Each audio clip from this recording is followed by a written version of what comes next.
Gilded Collar was not a place for mercy. It was a place where beauty went to die, sold to the highest bidder under the polite applause of the city's monsters. In the center of the stage, bathed in a cruel white spotlight, stood Lot 7. She was small, painfully small against the vastness of the empty stage.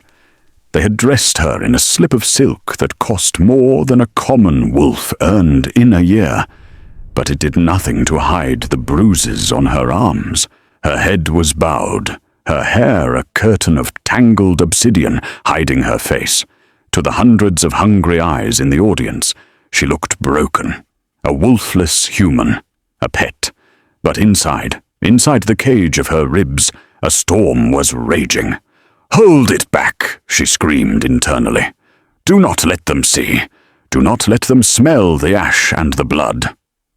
Her name was Isolde. But tonight, the catalogue simply called her Girl. She was the last of the White Lycans, a bloodline so ancient and powerful it was whispered about in nursery rhymes. She should be ruling a kingdom. Instead, she was clenching her hands so hard her nails cut into her palms, using every ounce of her strength to suppress the monster clawing at her throat.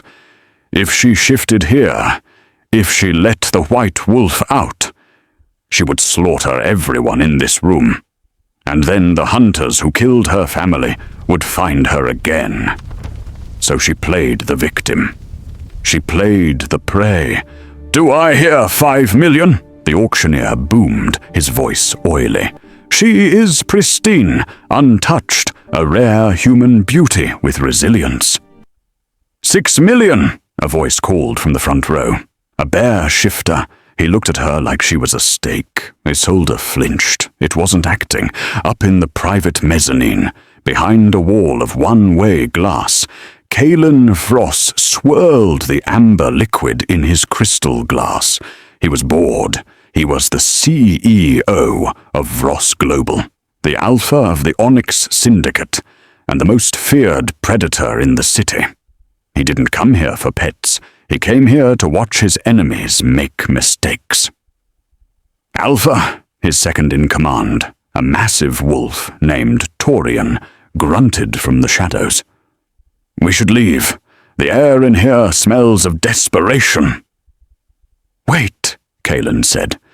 His voice was a low rumble, a sound that vibrated through the glass. He stood up, walking to the edge of the balcony. His eyes, the color of molten gold, narrowed on the girl on the stage. "Can you smell that?" Kalen asked. Torian sniffed the air. "Fear, sweat, cheap perfume." "No," Kalen murmured. "Underneath that." He inhaled deeply. It was faint, buried under layers of suppression spells and grime, but it was there. It smelled like ozone, like the air right before a lightning strike. It smelled like power. 10 million, the bear shifter shouted below. "Going once." Kalen didn't press the buzzer. He didn't signal the auctioneer. He simply pressed his hand against the glass and released a fraction of his alpha aura. It hit the room like a physical weight. The chatter stopped. The auctioneer froze. The bear shifter below whimpered and sat down. The door to the private box opened, and Kalen Vross stepped out onto the balcony. The silence was deafening. He didn't look at the crowd. He looked only at the girl. 50 million, Kalen said. He didn't shout. He didn't have to. On the stage, Isolde's head snapped up. For the first time, the audience saw her eyes. They weren't brown or blue. In the harsh light, they flashed a violent, shocking violet. Kalen felt that look like a punch to the gut. She wasn't looking at him with fear. She was looking at him with hate. "Sold!" the auctioneer squeaked, banging the gavel before anyone could dare challenge the syndicate alpha. "To Mr. Vross!" Kalen turned back to the shadows. "Collect her, Torian, and bring her to the penthouse. I want to know why a human girl smells like a thunderstorm." The leather seats of the limousine were soft, but to Isolde, they felt like another cage. She pressed herself into the corner, as far away from the man as possible. Kalen Vross took up too much space. He was reading something on a tablet, his long legs stretched out, apparently ignoring her. But his scent filled the car. Dark chocolate, steel, and pure, unadulterated alpha dominance. It made her inner wolf pace frantically. "He is strong," her wolf whispered. "He could kill us. He's just another jailer," Isolde thought back. "We wait. We heal. We run." "Stop shaking," Kalen said, without looking up from his screen. "I don't pay for damaged goods," Isolde grit her teeth. "I'm not shaking from fear." Kalen finally looked at her. He set the tablet down. In the close confines of the car, his size was overwhelming. He was over 6.5 feet of muscle, wrapped in a bespoke suit. He leaned forward, and Isolde had to fight the urge to bare her fangs. "Then why are you shaking?" he asked. His voice was lower now, intimate. "Because I'm cold," she lied, "and because I hate you." Kalen's lips twitched, a ghost of a smile. "You hate me? I just spent $50 million to save you from a bear who would have broken you in a week. You should be thanking me." "I didn't ask to be saved," Isolde snapped. "I asked to be let go." Kalen studied her. His gaze felt physical, tracing the line of her jaw, the pulse fluttering frantically in her throat. He reached out. Isolde flinched, pressing back against the door, but there was nowhere to go. His hand didn't strike her. His knuckles brushed her cheek, gentle, almost reverent. The contact sent a shockwave through her body, so violent. She gasped. Kalen pulled his hand back as if he'd been burned. His eyes widened. Gold flared in his irises, bright and sudden. "What are you?" he whispered. Isolde's heart stopped. He felt it, the static, the biological recognition of a powerful wolf. She had to cover it. She had to lie. "I'm human," she said, her voice trembling. "Just a human." Kalen narrowed his eyes. He leaned in, inhaling sharply near her hair. "Humans don't feel like that. Humans don't make my wolf wake up from a dead sleep." He grabbed her wrist, pulling her toward him. His grip was iron, but not painful. He looked at the veins in her arm, tracing them with his thumb. "There's magic on you," he growled. "Who put it there?" My previous master," she stammered, improvising. "He liked to play games. He put a glamour on me to make me seem more valuable." Kalen stared at her for a long, agonizing minute. He was dissecting her lie, looking for the cracks. Finally, he released her wrist. "We'll see," he said, leaning back into the shadows.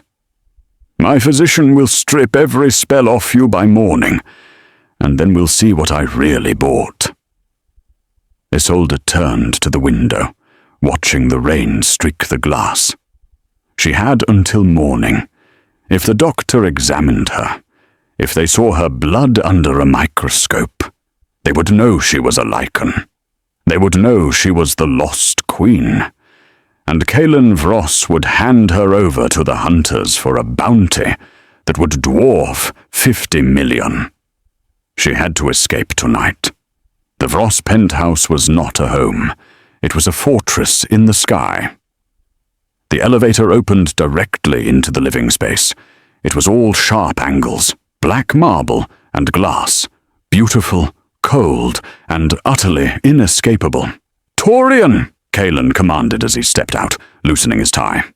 "Lock the perimeter. No one in or out without my biometric override." "Understood, Alpha." Torian nodded to Isolde, his expression unreadable, before stepping back into the elevator. The doors closed, leaving them alone. Kalen walked to the bar, pouring a glass of water. He turned and held it out to her. "Drink?" Isolde hesitated. "It's not drugged," he said dryly.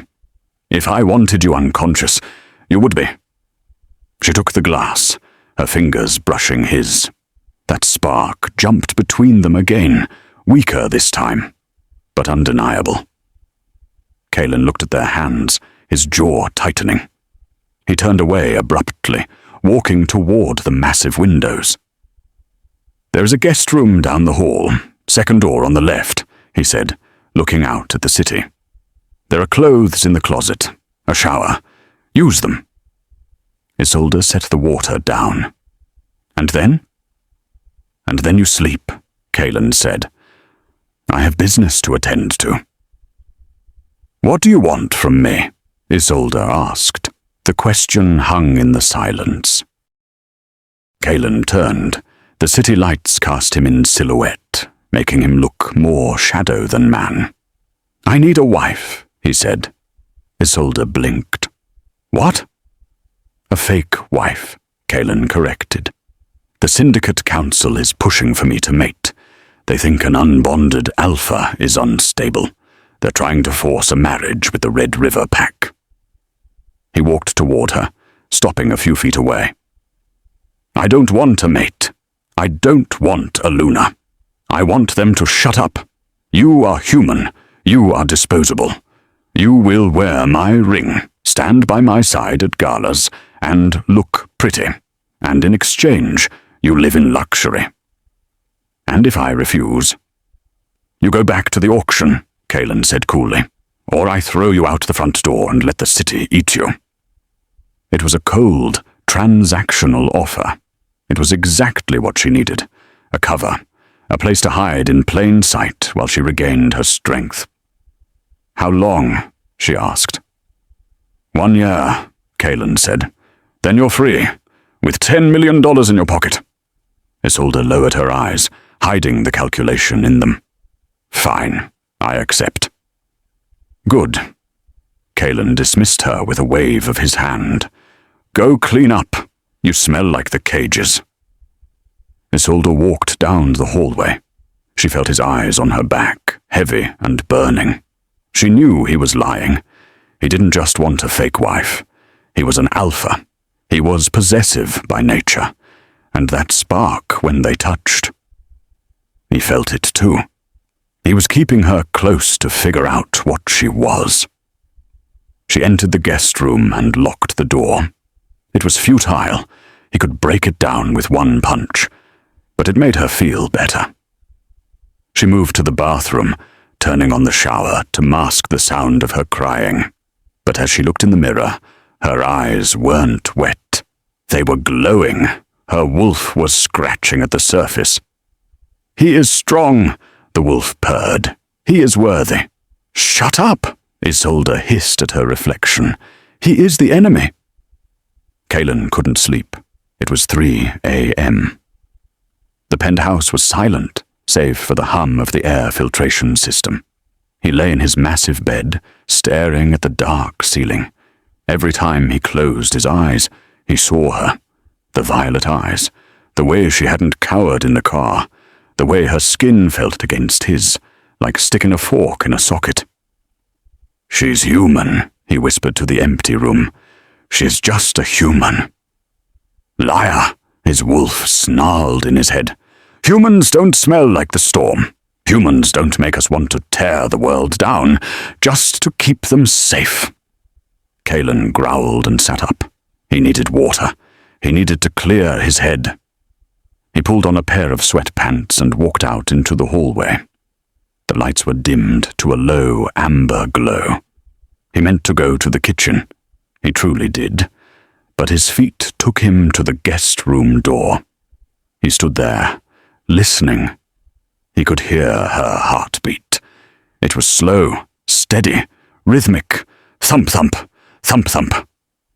It was the most soothing sound he had ever heard. He reached out, his hand hovering over the doorknob. He shouldn't. It was wrong. She was his employee, his purchase.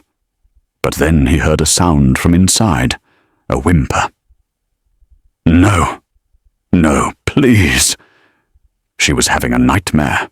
Calen didn't think. He opened the door. It was unlocked. He stepped inside. Isolde was thrashing in the sheets, her face slick with sweat. Don't burn it, she moaned. Mother, don't. Calen moved to the side of the bed. The scent of distress coming off her was potent. It triggered every protective instinct he had buried for years. Girl, he said softly, wake up. He reached down to shake her shoulder. The moment his skin touched hers, Isolde's eyes snapped open. But they weren't human eyes. For a split second, Calen saw the vertical pupils of a wolf. And not just any wolf. A Lycan. Before he could react, Isolde moved. She didn't scream. She launched herself at him. She was fast, unnaturally fast. She tackled him, driving him back against the wall. Her hand found his throat, her fingers tightening, with a strength that should have been impossible for her size. Calen's back hit the wall with a thud. He grabbed her wrists, trying to pull her off, but he was too stunned to use his full strength. Who are you? He snarled, his own eyes flashing gold. Isolde blinked. The vertical pupils widened, returning to round human ones. The violet faded back to dark brown. She looked at her hands around his throat, then at him. The realization crashed over her.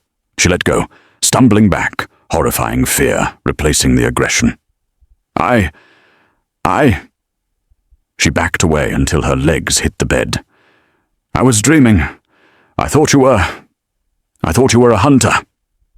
Calen stood there, his chest heaving, his hand going to his throat where her grip had been. He looked at her, really looked at her. You're strong, he said, his voice dangerously quiet. Too strong. Adrenaline, she whispered. It's just adrenaline. Calen took a step toward her.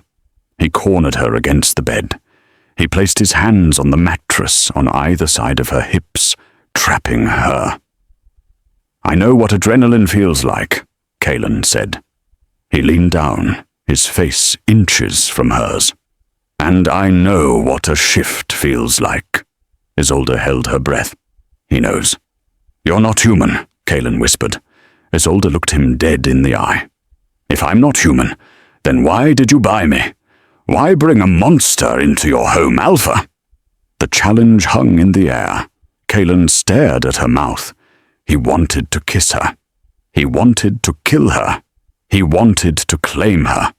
Because, Calen said, his voice rough, I think you're the only thing in this city more dangerous than me. He pushed himself away from the bed and walked to the door. He stopped at the threshold, not looking back. Dr. Aris will be here at 8 a.m. Don't try to run.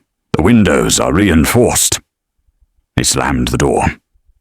Isolde collapsed onto the bed, her heart hammering like a trapped bird. He suspected, but he didn't know what she was. Not yet. She looked at her hands. They were trembling. I need to leave, she whispered. But as she looked at the door where the Alpha had just stood, her wolf let out a low, traitorous whine. Her wolf didn't want to leave. Her wolf wanted to stay and see who would break first. An hour later, the penthouse was invaded. A team of stylists, tailors, and jewelers swarmed the living room.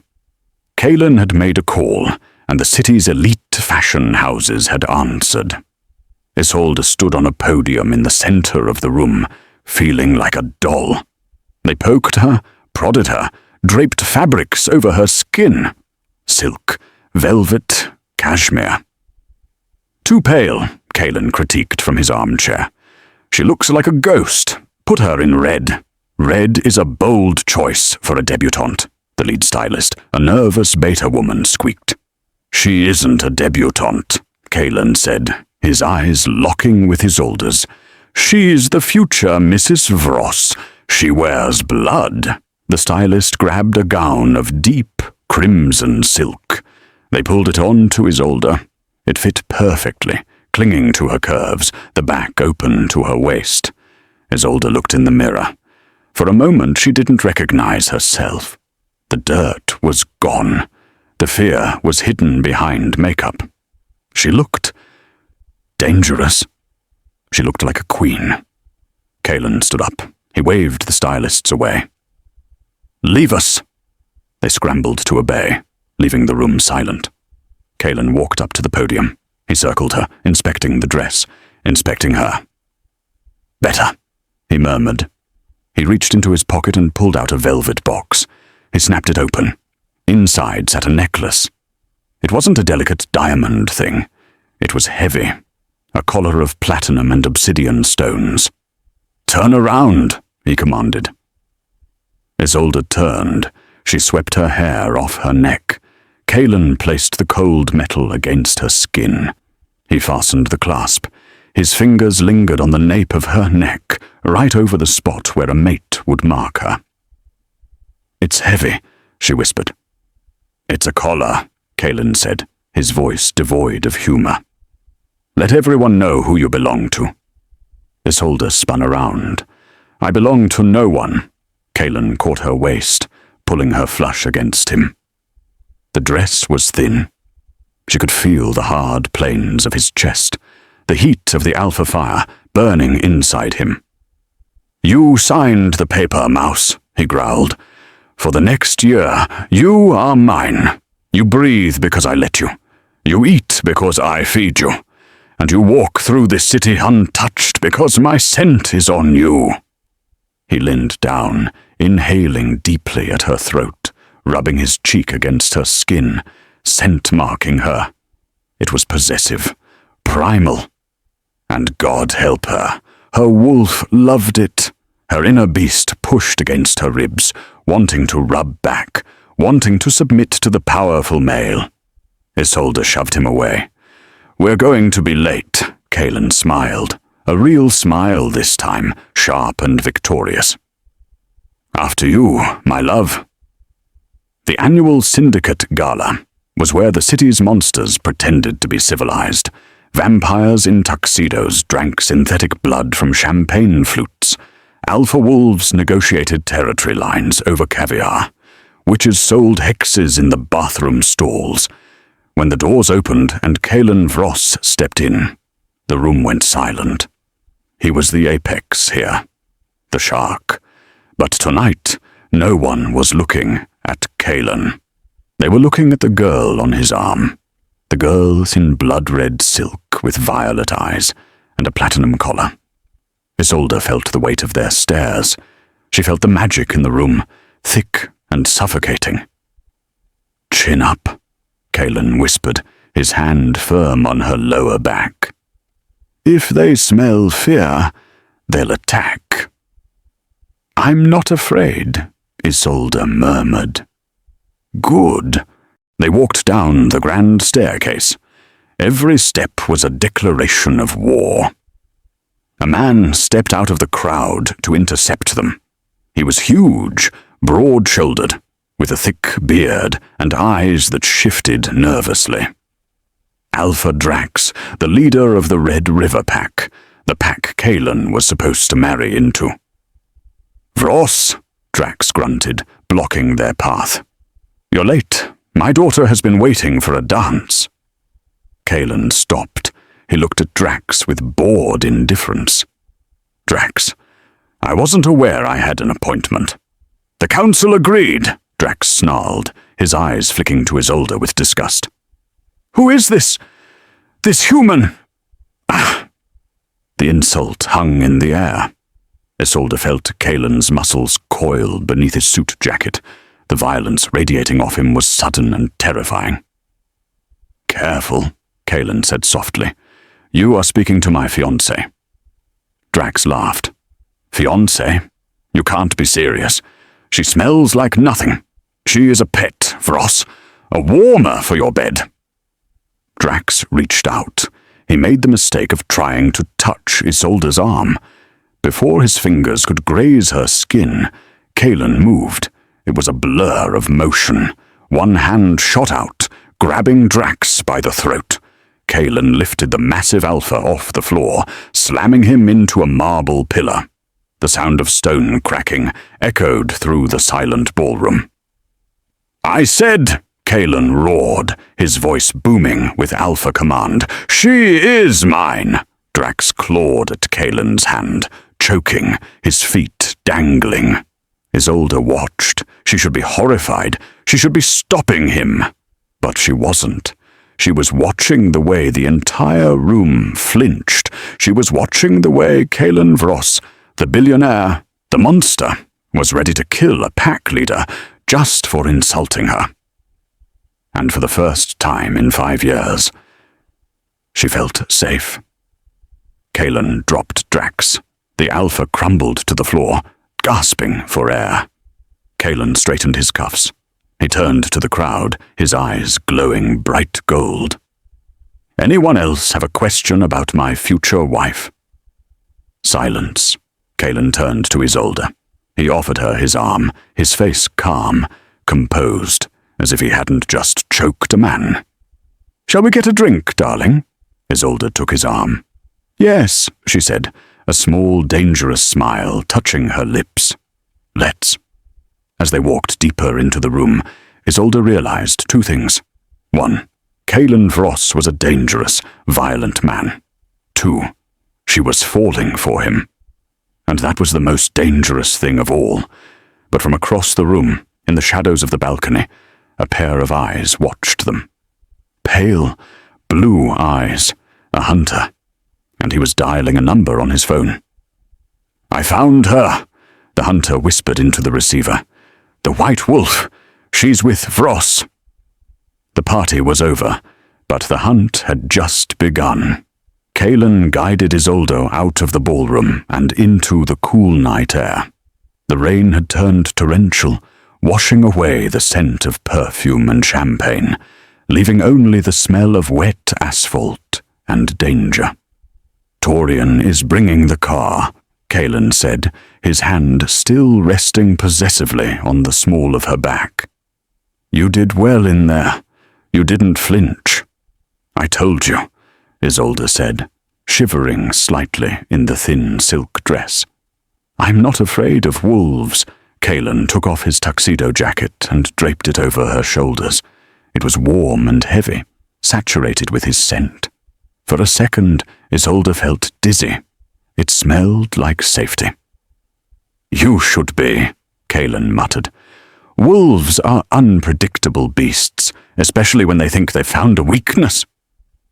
"Am I your weakness, Kalen?" she asked, looking up at him. He stopped. He looked down at her, rain dripping from his dark hair. "You are my liability. There is a difference." Before she could respond, a sound cut through the rain, a hiss, like air escaping a tire. Kalen's head snapped up. His reflexes were inhuman. He shoved Isolde behind him, just as a silver dart buried itself in his shoulder. He roared, a sound that wasn't human, and ripped the dart out. "Get down!" Shadows detached themselves from the pillars of the building. 4 men. They weren't wearing pack colors. They were wearing tactical gear. Hunters. "Take the girl!" one of them shouted. "Leave the alpha!" Kalen shifted. Not fully. It took too much time. But his claws elongated, his teeth sharpened. He lunged at the first attacker, tearing through the tactical vest like it was paper. But there were too many. A second hunter fired a net gun. The weighted mesh, laced with silver, wrapped around Kalen, burning his skin on contact. He went down, snarling, thrashing against the silver that weakened him. "No!" Isolde screamed. A hunter grabbed her arm, dragging her away from Kalen. "Got her! Move!" Isolde looked back. Kalen was on his knees, fighting the net, his eyes glowing furious gold, but the silver was sapping his strength. He reached for her, desperation etched on his face. She had a choice. Play the human and be kidnapped, or be the queen and save him. She chose.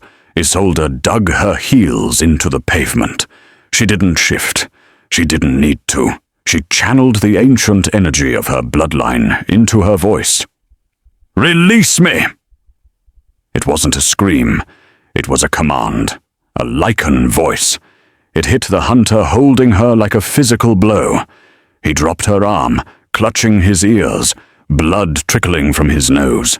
The other hunters froze, stunned by the power radiating from the human girl. Isolde raised her hand. She didn't touch them. She simply shoved the air. A blast of kinetic force, a trait only the purest Lycan royalty possessed, exploded outward. Boom! 3 grown men were thrown backward 20 feet, crashing into the stone pillars of the venue. Silence fell over the driveway, broken only by the rain. Kalen had ripped the net off. He stood up, smoke rising from his silver-burned skin. He wasn't looking at the unconscious hunters. He was staring at Isolde. His eyes were wide, gold, and filled with a dawn of terrifying realization. "You!" Kalen breathed. Isolde's legs gave out.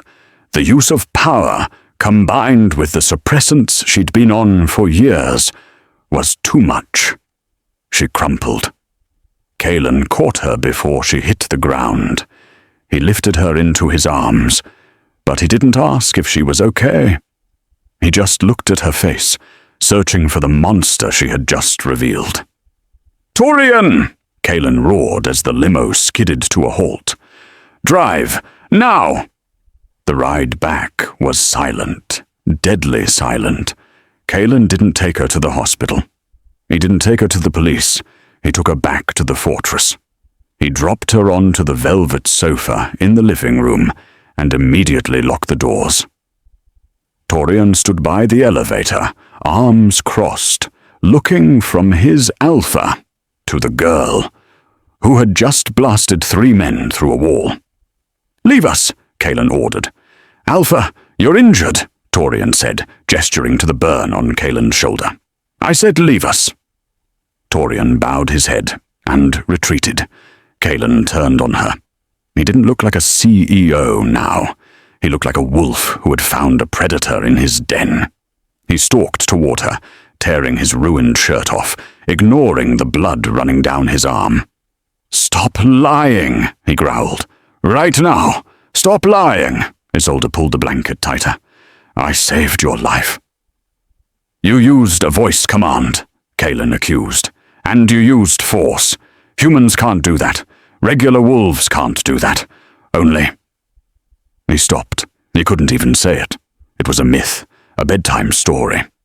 "Only Lycans," he whispered. Isolde looked up. There was no point in denying it now. "Yes," Kalen laughed, a harsh, incredulous sound.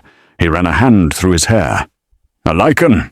I bought a Lycan at an auction for 50 million. The irony is—" He shook his head. "Do you know what you are to us? Your royalty. Your gods." "I'm a refugee," Isolde said bitterly. "My family is dead. My pack is ash. Being a god didn't save them." Kalen stopped pacing. He looked at her, his anger shifting into something else. Curiosity? Awe? "Who are you?" he asked. "What is your real name?" "Isolde," she said. "House of Valerius." Kalen went still. Valerius. The White Kings. They were wiped out 10 years ago. Not all of them. Kalen moved closer. He sat on the coffee table in front of her, bringing himself to her eye level. The aggression bled out of him, replaced by a sudden intense gravity. "Those men tonight, they weren't syndicate. They were hunters." "They know what I am," Isolde said, her voice shaking. "They've been tracking me. And now they know I'm with you." She looked at him, steeling herself. "You have to let me go, Kalen. If I stay, I bring a war to your doorstep. They will burn your tower. They will kill your pack." Kalen looked at her. He looked at the violet flecks returning to her eyes. He looked at the fear she was trying so hard to hide.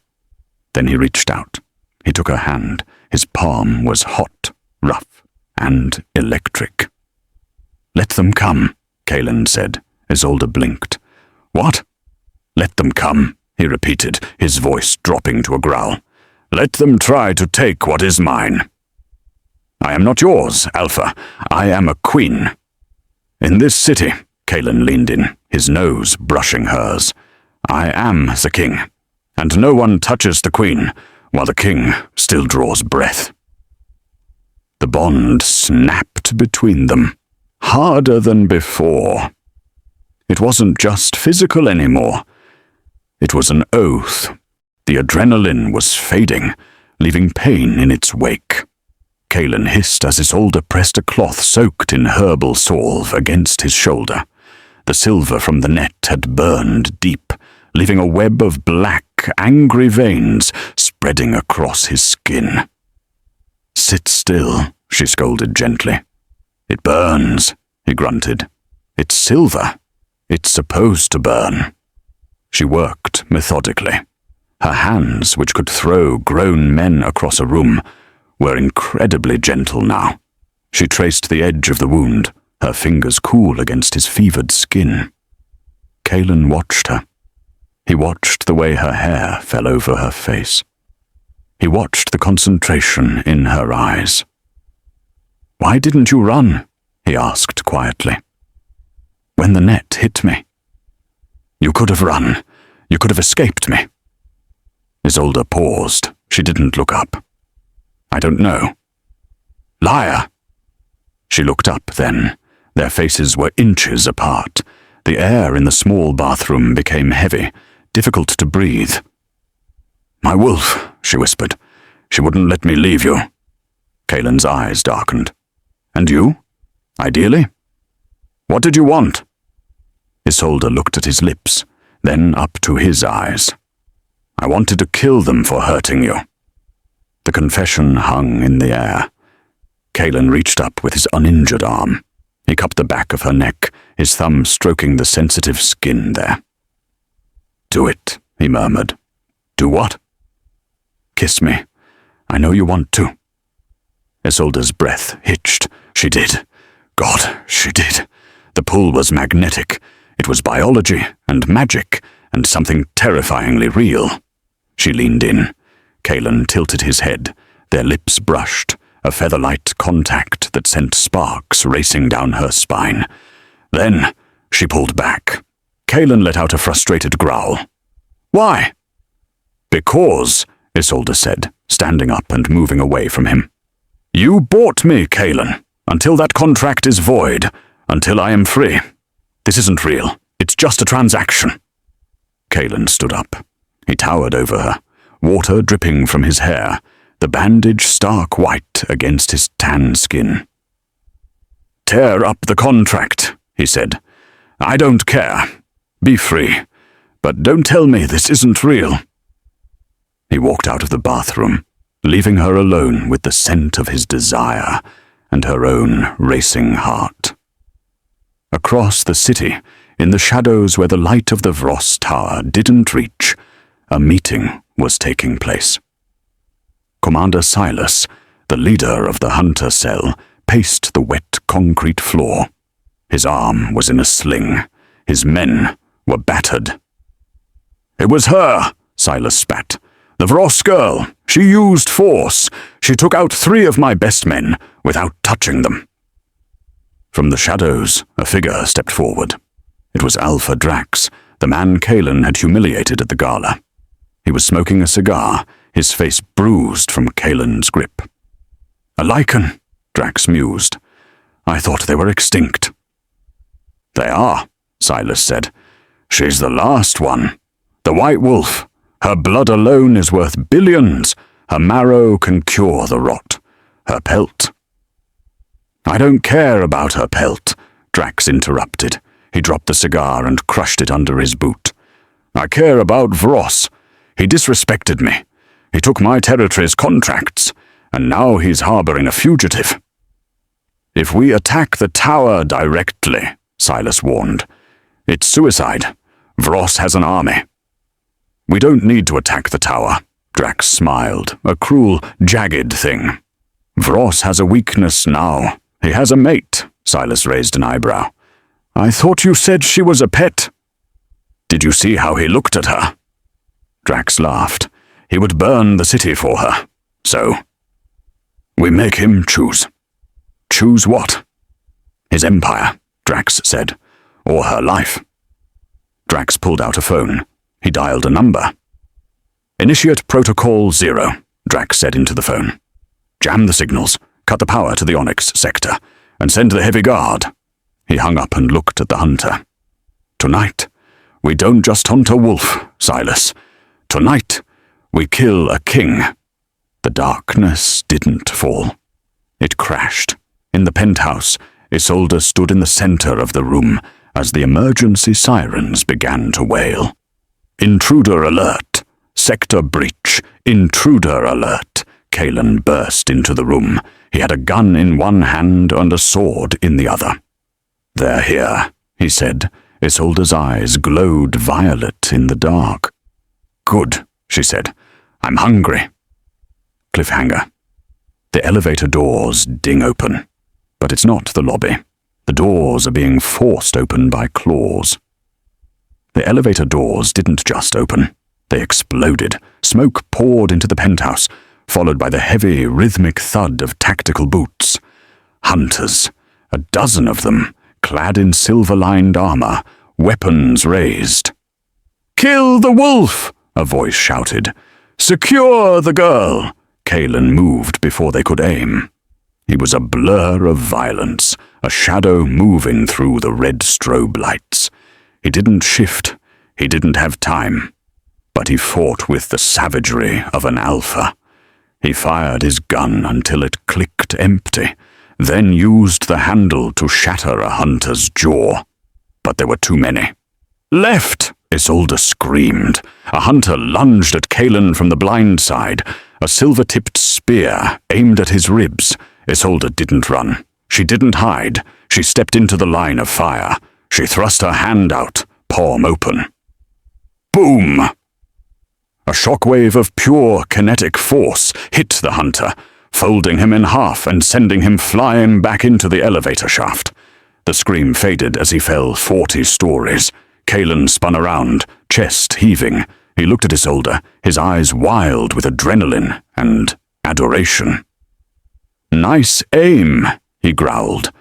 Watch your back, Alpha, she retorted, her hands glowing with faint violet energy.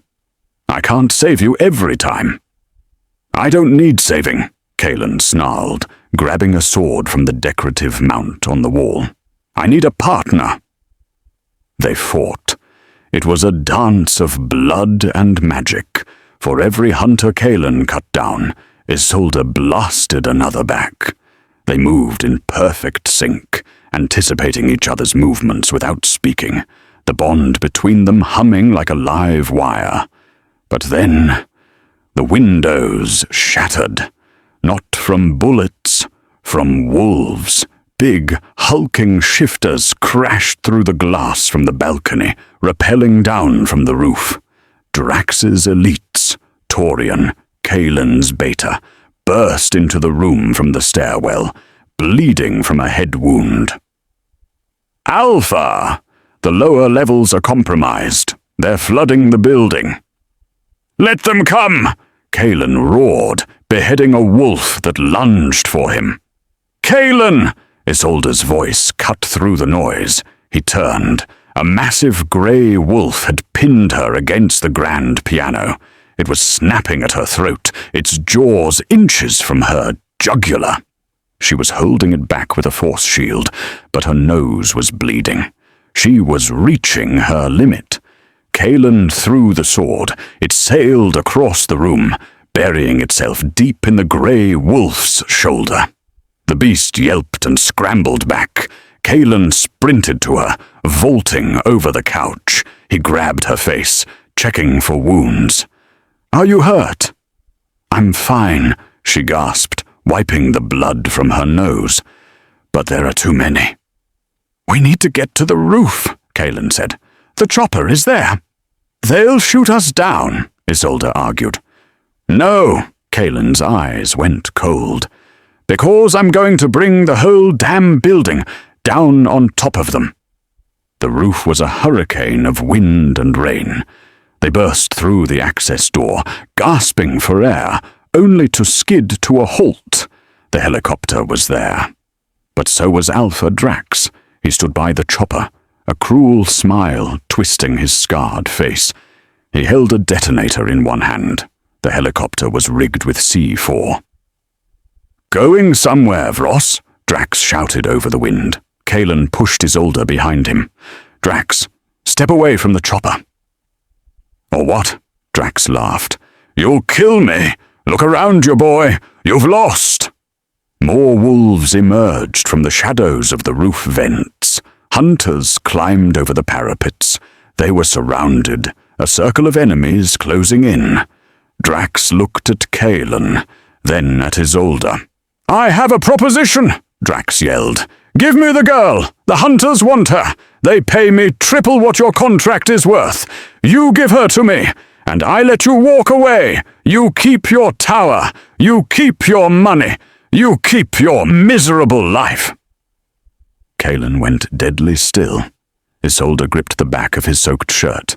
She knew how alpha logic worked. Survival of the pack. Survival of the territory.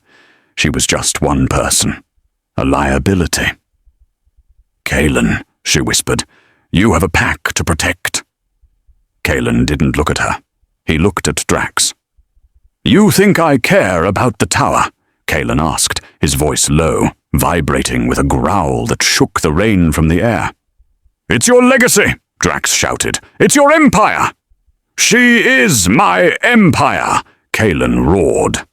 He moved. He didn't go for Drax. He went for the wolves guarding the edge of the roof. He tackled two at once, sending them over the edge. Kill him! Drax screamed, pressing the detonator. Boom! The helicopter exploded in a fireball that lit up the night sky. The shockwave threw Kaelin and Isolde to the ground. Kaelin rolled, covering her body with his own as debris rained down. A piece of shrapnel tore through his side. He grunted, his body jerking, but he didn't let go of her. When the fire settled, Kaelin tried to stand, but he stumbled. Blood was pouring from his side. Dark, black blood. Wolfsbane! Kaelin choked out. The shrapnel was coated in it. Drax walked through the smoke, shifting into his massive brown wolf form. He loomed over the fallen Alpha. He bared his teeth, ready to tear Kaelin's throat out. Isolde crawled out from under Kaelin. She looked at the dying king. She looked at the wolf about to kill him. And something inside her broke. The suppression spells, the fear, the hiding. It all shattered. She didn't stand up. She didn't use force. She threw her head back and let the scream tear from her throat. But it wasn't a human scream. It was a howl. The sound stopped the rain. It wasn't just a howl. It was a command from the ancient blood. A frequency that hit every shifter on that roof like a sledgehammer. Drax froze mid-lunge, his ears pinned back. He whined. Isolde's body arched. White light poured from her skin, blinding the hunters, searing the shadows. Her bones rearranged with a sickening, wet crunch. Fur, white as starlight, erupted from her skin. She grew, and grew, and grew. When she landed on 4 paws, she wasn't a wolf. She was a Lycan. She stood 7 feet tall at the shoulder. Her claws were obsidian daggers. Her eyes were burning violet suns. She was the apex of apexes, the queen of nightmares. She stepped over Kaelin's prone body, standing guard. She looked at Drax. She didn't growl. She opened her mouth and unleashed a sound that shattered the windows of the building across the street. Kneel. It wasn't spoken. It was projected directly into their minds. Drax, the arrogant alpha, the usurper, collapsed. His wolf instinct overrode his brain. He couldn't fight it. He belly crawled on the wet concrete, exposing his throat in total submission. The other wolves dropped, whining, peeing themselves. The hunters, seeing the monsters they hunted cowering before a god, dropped their weapons. "Monster," one hunter whispered, backing away toward the ledge. "She's a monster." The white wolf turned her head. She looked at the hunter. She snapped her jaws at the air. Crack! And the sonic boom knocked the hunter unconscious. She turned back to Kalen. He was bleeding out. The wolfsbane was stopping his heart. She lowered her massive head. She whined, a sound of pure heartbreak, and nudged his hand with her nose. Kalen opened his eyes. They were hazy, unfocused. He looked up at the terrifying white beast looming over him. He didn't flinch. He smiled. Blood stained his teeth. "There you are," he whispered. "Beautiful." He reached up, burying his hand in her thick white fur. "My queen!" His hand went limp. Isolde roared. She didn't accept this. She grabbed his jacket in her teeth and dragged him toward the stairwell access. She looked at Torian, who had just stumbled onto the roof. "Save him," she commanded into Torian's mind, "or I burn this city to ash." The city was quiet. The rain had finally stopped. 2 weeks had passed since the night the sky burned. The Syndicate was in shambles. Drax was in a dungeon beneath the tower, awaiting judgment. The hunters had fled the city, terrified of the White Wolf rumors. Isolde stood on the balcony of the penthouse. She wore a simple white dress, no shoes. The platinum collar was gone. She heard the door slide open. She smelled him, sandalwood, healing herbs, and home. Kalen walked out. He moved slower than before, a heavy bandage visible under his open shirt.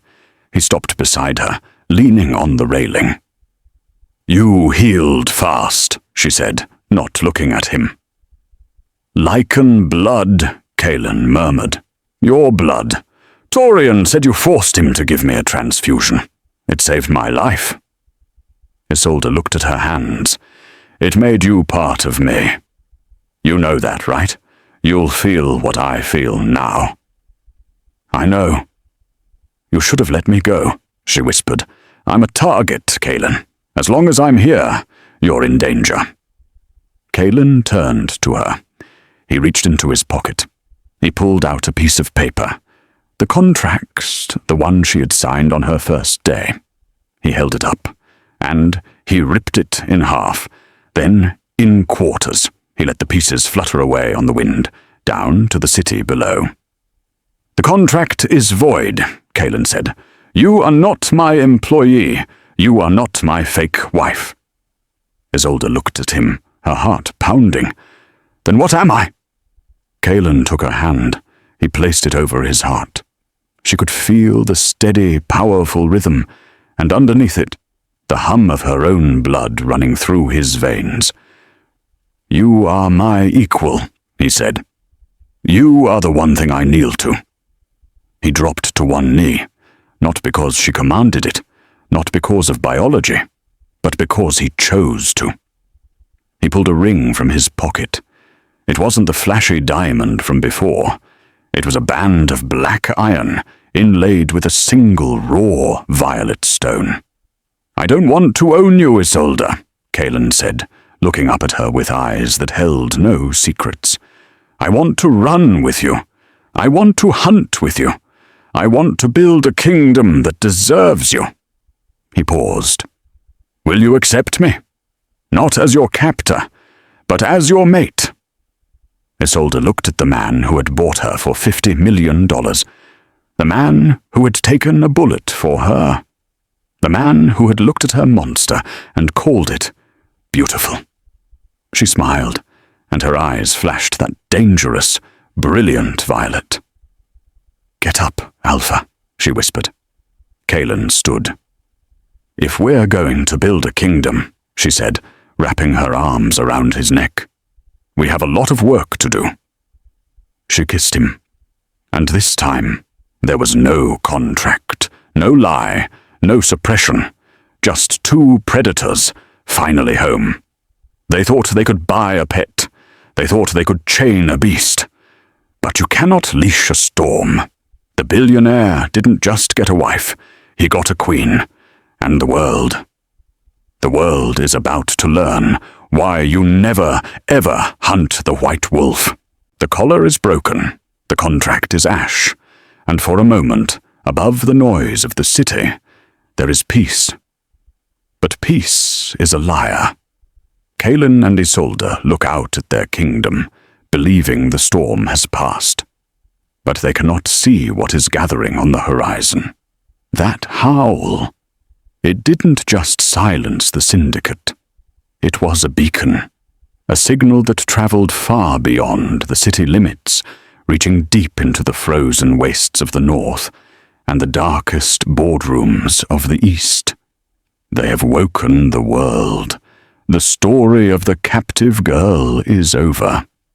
But the war for the white wolf has only just begun.